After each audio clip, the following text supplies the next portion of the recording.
If they're in your life and you want to stay there, then you have work to do. All right? You have work to do. Well, he's a bad husband, but he's my husband. I love him anyway, even though he's a lousy husband. All right, then stay there, but you have work to do. If you're going to stay with the lousy boss, you have work to do on your consciousness. There are beliefs, there are ways of thinking, there are old patterns that need to be healed in you. You know, they didn't just show up in your life from the luck of the draw. This is the hard part of metaphysics. They reflect an unhealed belief in you. They are showing you something about you. You know, healing, that is, that's our responsibility. I'm talking about taking responsibility for healing what's in me that ultimately shows up out here. Okay? Now, do lots of people have negative, limiting experiences that are not ordained by God? Yes, absolutely, I guarantee it. You know, and we say, well, do I have to have them? No, you don't. We say, well, then why do people have these negative, limiting experiences? Well, first of all, if you hadn't noticed, we have free will. We have free will. You can choose to or you can choose not to. You can think life-affirming thoughts. You can think really negative stuff.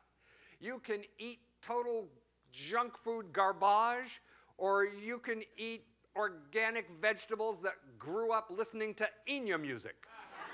You know? Yeah. Right? You have free will. You have choice. Each and every one of us has choice. Right? And every soul has their own evolution. Every soul came here with things to learn and things to heal and places to grow and all of that, right? So have you ever known and loved somebody you absolutely knew something that would really help them?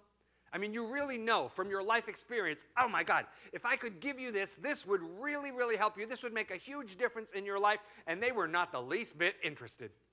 You know, you knew something that could save them an enormous amount of pain. This would be for parents with children.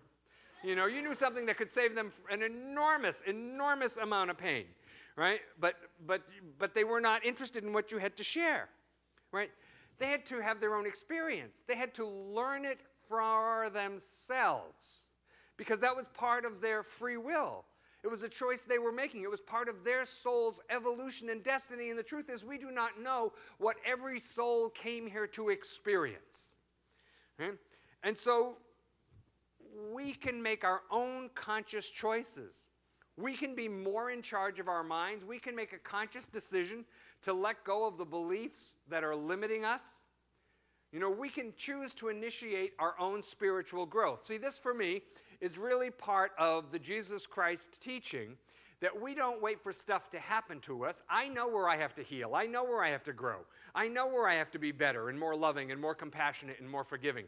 So I don't have to wait for the universe to hit me with a 2x4 to do that work. I'm willing to go after that right now and maybe save myself the public humiliation of a few more 2x4s, right? You know, so we initiate our own spiritual growth. You know, but by the same token, if we underestimate ourselves, if you underestimate yourself, if you underestimate life, it's very, very difficult to succeed. Now, here's something that I think is really important. You are not your past. Isn't that good news? Oh, thank God, I am not my past. You know, you are the present, becoming the future. You are the unformed potential of infinite, loving, living spirit. I think that's absolutely thrilling. You know, to remember that every morning, I am the unformed potential. Today, my life is the unformed potential of infinite, loving, living spirit. Wow. That's something that I can be really, really passionate about because this means that I have choice and free will as to what I do with my life today.